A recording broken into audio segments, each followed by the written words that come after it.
Hi, this is Dr. Pola Rosen. I'm the publisher of Education Update, and I'm here this afternoon in New York City with President David Rhodes of the School of Visual Arts. And it's a pleasure to be here. Thank you for having us here, President Rhodes. Happy to have you.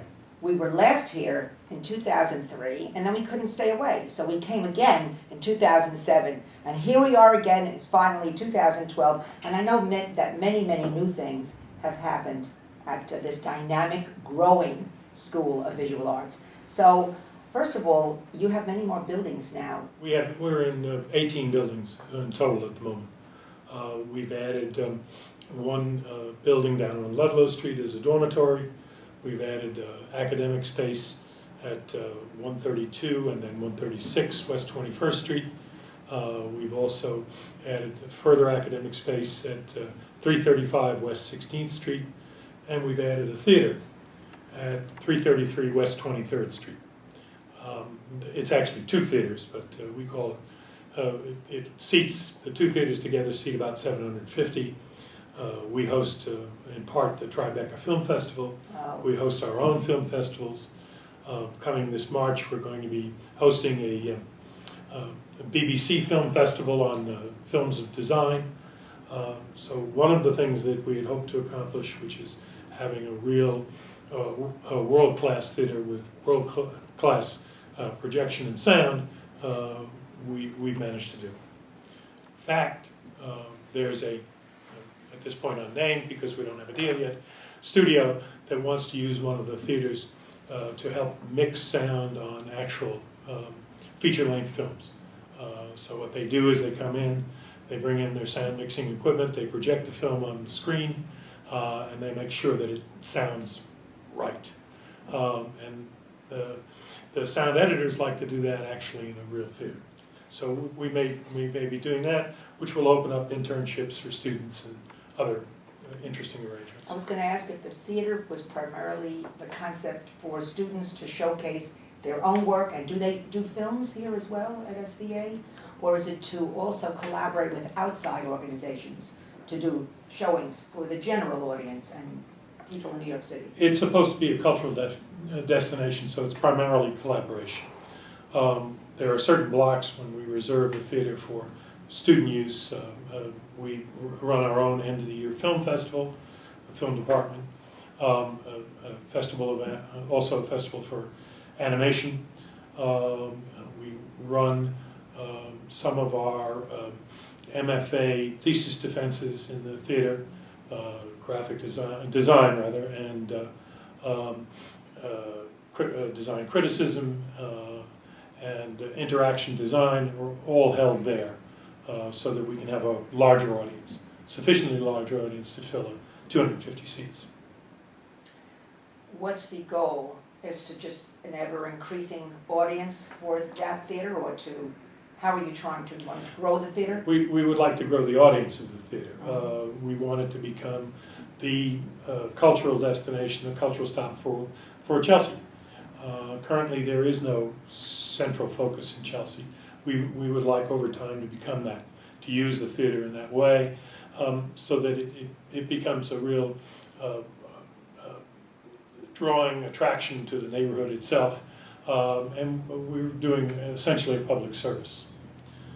We expect in the fall we'll also be hosting the documentary film festival, and we're looking into doing the only animation festival, professional animation festival in the United States. That would be fabulous. So do you have a major in animation, professional animation? We actually have 3 different ways you can do animation at SVA.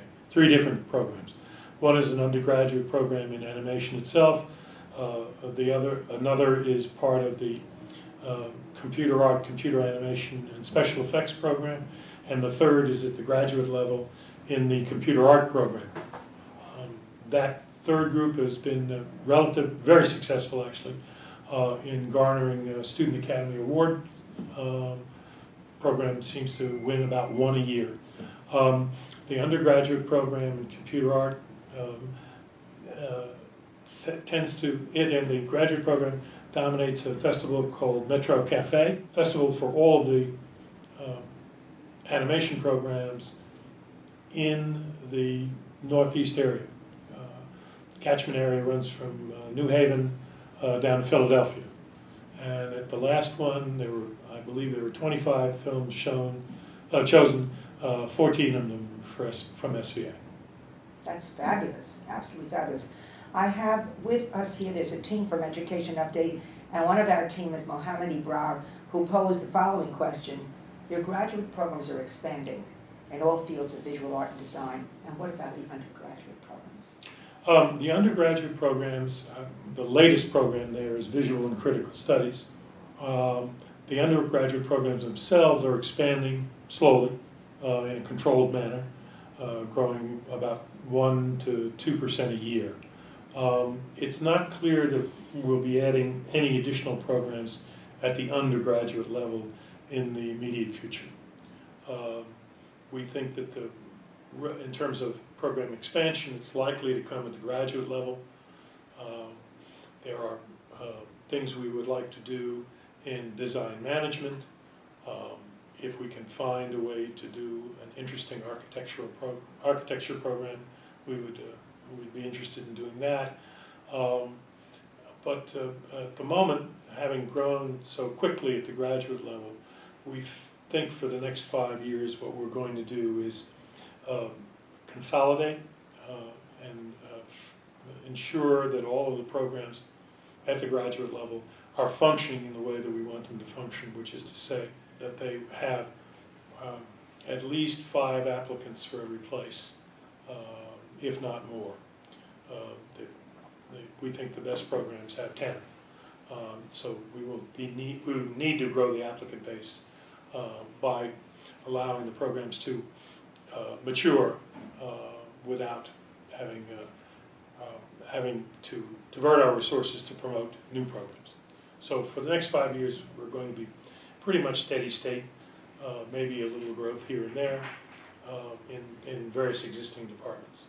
But we'll eventually probably come to have a graduate population between 700 and 750 when the new programs starting this year and the other approved one that will start in 2013, visual narrative, fill in their projected enrollments.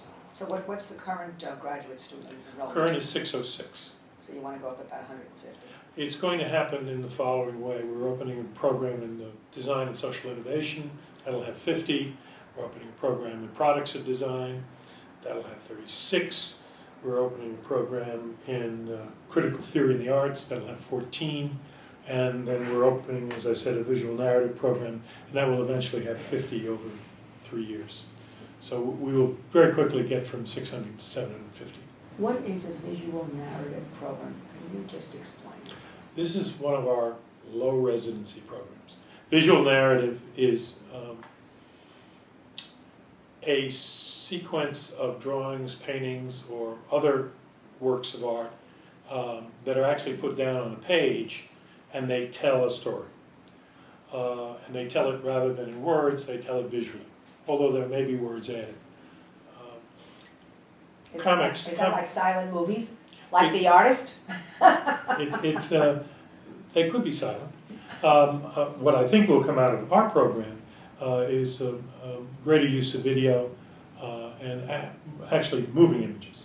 I think that we'll default to that over time, although the current idea is to stay with visual narrative, with what our regular program calls visual essay, illustrations visual essay. This will be slightly expanded in terms of volume. It's an unusual program in that it's low residency. Students will be here on campus for 3 summers, and then they will do the rest of their coursework online, fall and spring semesters. That's a perfect segue into my next question about online learning. We're now in the 21st century technology age, and so many colleges, of course, particularly the University of Phoenix, have embraced online learning and very successfully, very lucratively. What are some of the efforts that SVA is attempting in that sphere? Our efforts are much more modest. We'll have 3 programs that have online components to them. The first one to do it was our digital photography program. So the fall and spring semesters, can be done online, and then you have to come here for a 9-week summer residency. So there is some on-site portion of this. The same thing is true with the second program, which is called Art Practice, which is essentially is an MFA program, and the practice is one that the students pick as they come here. The theoretical and historical portion of the program is done during the fall and spring semesters, and again, it's online. And visual narrative, as I explained, will be the same way, with 3 summers and then the intervening fall and spring semesters online. We're looking to do some hybrid coursework, but we are not looking to port entire degree programs to the web. We're concerned, frankly, that it's very, very difficult to do studio work, painting, drawing, effectively at a distance. We only tried with photography because it was already in digital form and it's already displayed on the monitor, and that seems to work. Most of the rest of the other things we teach, we're finding it difficult to conceptualize how we could do that over the net. So I don't know how you do figure drawing over the net. I don't know how you do, I really don't know how you do type designing in a serious way over the net. But we'll work on those problems over the years, and perhaps we'll get more content up on the net. But I don't think we're going to move away from the fact that we're a bricks and mortar place, and that we're hands-on, and that we want people here and not at a distance. So what is the low residency program that you just mentioned? There's one that's low residency for 9 weeks in the summer. Which one is that? That was the one that's 9 weeks in the summer is called digital photography. Okay. And that was the first one we tried to do online. But that's not a degree program, is Yes, it is. Oh, it It's is? a master's program, Okay. a Master of Professional Studies. It's essentially a 1-year program, fall, spring, and summer. And that proceeds pace. It seems to be going well. Turns out I think we underestimated the amount of work that's involved in getting quality online work up, and how often it has to be modified to be kept fresh. So we're beginning to understand some of the difficulties involved in this as we slowly go through the process. Where are some of your successful graduates today? What kinds of jobs have they been able to get? Well, some of the most interesting jobs have come out of the branding program, which is our version of a master's program in advertising. They've been employed at, I believe it's 3M, and in fact been quite successful in attracting people who want to work with us. So last year, the thesis projects were sponsored by Procter & Gamble. This year, looks like we're going to do someone else. Not yet final, so I can't say who. And they're landing jobs that are paying 6 figures straight out of school. And what kinds of jobs? What are they? These are brand specialists. Okay. So these are people who make sure that that the value that's invested in the brand, that's inherent in the brand, is maximized. They are the ones who come up with strategies for putting the brand in front of people in odd and unusual ways, so that it makes an impression. Do they actually design certain things? Like I see up here you have these beautiful 2 glasses. It possibly could be a commercial for wine. It's the glass is 3/4 empty. No, but do they design and They do some designing. That painting was by an undergraduate. I liked it. I like it too. It's lovely. So I bought it. They will design campaigns. They'll design what goes into the campaign, whatever needs to be done in order to bring to fruition the idea that they're trying to promote the brand. What's the most popular major? The largest major is graphic design at the undergraduate level, followed by photography, closely, actually. actually, at this point. Are there jobs available? We're living in a market now that is so difficult for young people to get jobs in. Can they find opportunities? We have been finding that there are opportunities out there, particularly in design. Design has not collapsed in the city. It's pretty robust, actually. I was just at a recent event, and they indicate that the number of design firms continues to grow in the city. So we're hopeful there. Photography is in an interesting period. Magazines are closing down, but websites are opening. Right. So that seems to be also a place where there is some opportunity. Illustration is in flux. It's going through a difficult period because magazines have closed. Art directors are using more photography than they are illustration. So what the students have taken to doing is doing their own books. So we had a retrospective show of our MFA illustration as visual essay students about 3 years ago, and it turned out almost half of the graduates had at least one book published. Sometimes, some of them a lot of books. So they've not only taken the core element of the program, which is instead of illustrating someone else's words, you illustrate your own, and they've taken it one step further, and they've actually gotten themselves published.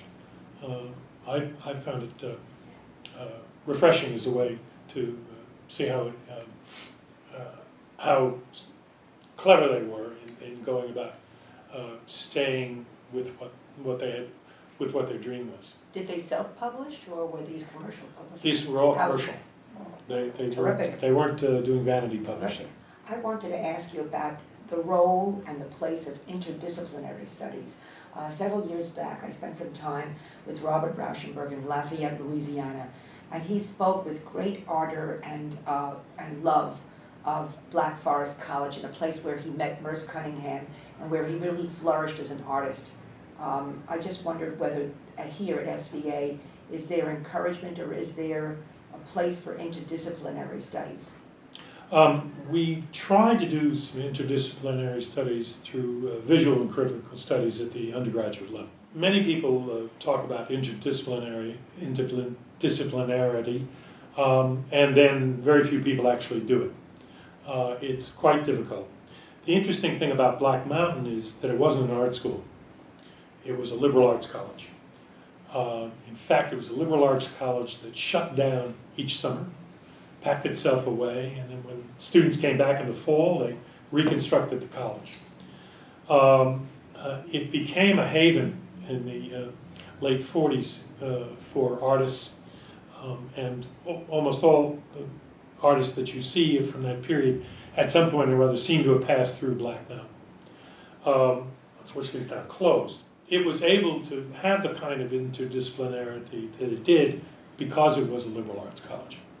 And because there weren't specializations per se, which is very much different from what we do at SVA, where students actually choose a major upon entrance, whether it's at the graduate level or at the undergraduate level. And so they're immersed in a discipline. If they want to move outside of the discipline, to try and try something different or unusual, it can be done. But I must say that most students don't seem to want to do that. They want to stay within their discipline.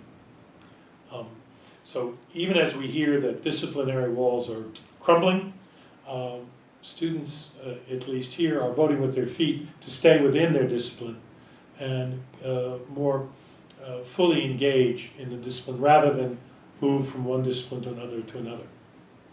That's been our experience so far.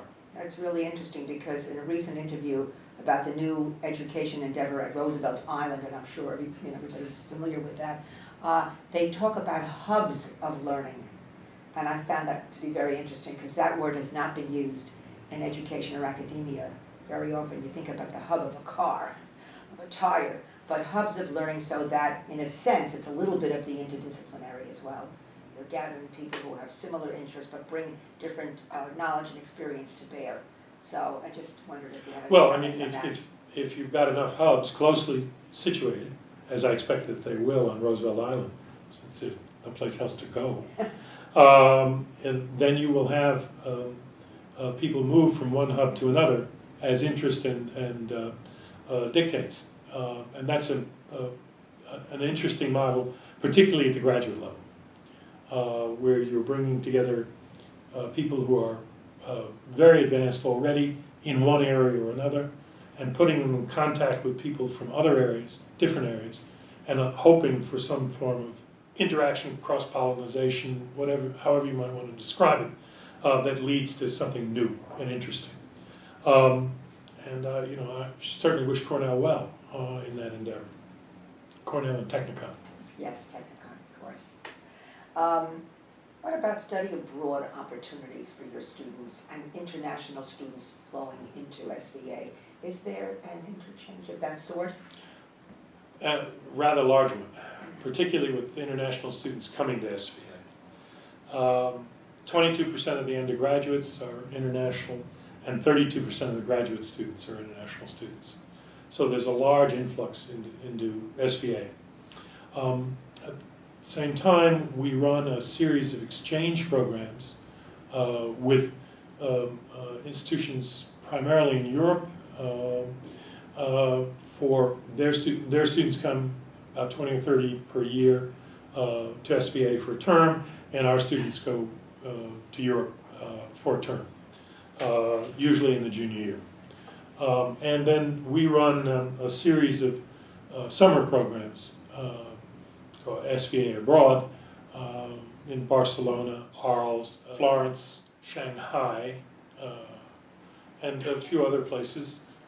We do some surf photography in Puerto Rico and Nicaragua, which is really a lot of fun. And some other places that we've been opening up short programs, 2 and 3 weeks. Do you collaborate with another college or university in those places, or you have your faculty do it, or their faculty? We generally have our faculty do it, and we may hire faculty locally, and if we collaborate, it's with another institution to use their facilities primarily. And that's worked reasonably well for us. You just mentioned surf photography. I want to let the viewers see some of the wonderful photography in this fabulous office that are President Rhodes' own work. And one of them is a sea turtle. I don't know if the camera can pick up that wonderful sea turtle behind President Rhodes. And that was done in the Virgin Islands. And then there's some other remarkable photography on the wall over here. But looks like you've had first-hand knowledge of the course of surf photography or water photography. Well, I still shoot with an old Nikon OS 5 underwater photographs from time to time. The ones up on the wall are actually from a trip to an island called Spitsbergen, where I turned out I was attacked by a walrus. Who did more damage, you or the walrus? Well, I think the walrus did. He certainly scared me. He's a very big boy. And he jumped on, we were kayaking, he jumped on my kayak, both front and back.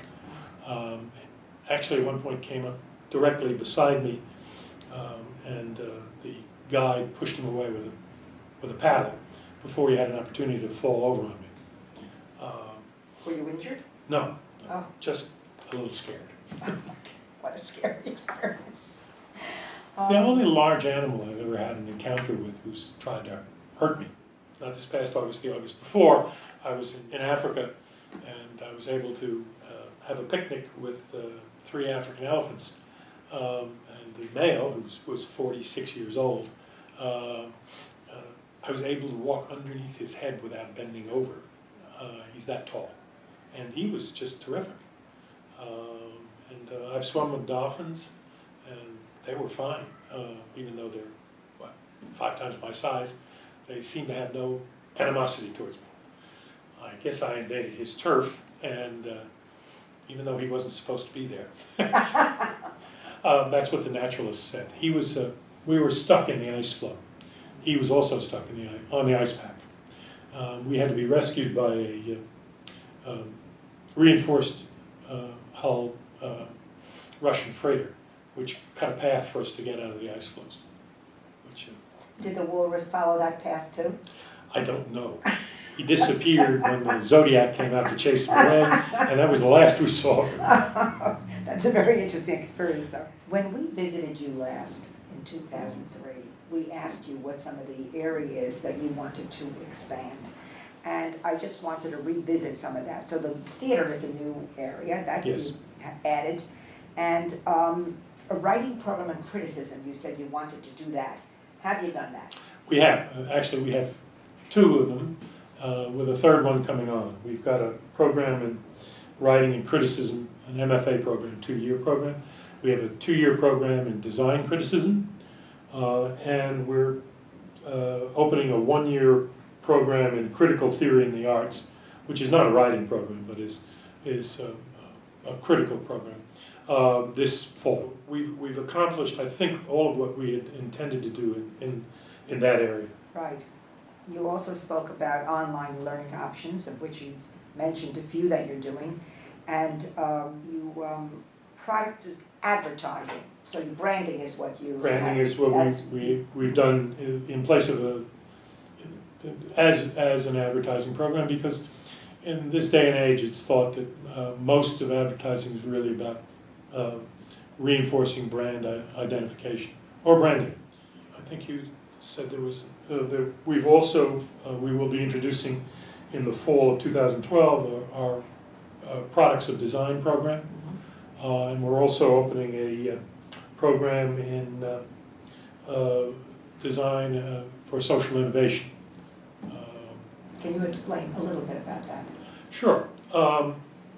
What the program is attempting to do is to argue essentially that social innovation, social thinking about social problems, are all intimately connected to what is variously called design thinking. In other words, the solutions are amenable to design applications. It's an unusual program. It's a kind of an outgrowth of a program that we have at the undergraduate level called Design for the Good, so we're going to see if we can do that on a more sustained basis at the graduate level. It looks like the program has attracted sufficient number of applicants. It's about 4 applicants for each space, so we're comfortable with that for the first year. Oh, good. Everybody's been watching the Academy Awards. They attract droves and droves of visitors, both in person and via TV. Have you ever thought of having Academy Awards for your students who demonstrate great expertise or success in different projects? We already do that. Oh. That's our end of the year film festival. It's called the Dusty Awards. Dusty was my father's nickname in the Army. Okay, D-U-S-T-Y, Dusty? D-U-S-T-Y. Okay. And so we've been doing that, I think, for 2 decades now. That's our version of the Academy Awards. That's terrific, Yeah. terrific. So a student can say upon graduation, I've won a Dusty Award from the School of Visual Arts. Exactly. I'm sure it's very meaningful. Invite us, we will come and visit some of those students, Sure. and we'd love to see them win those awards. So I thank you so much for letting us come today. Thank you.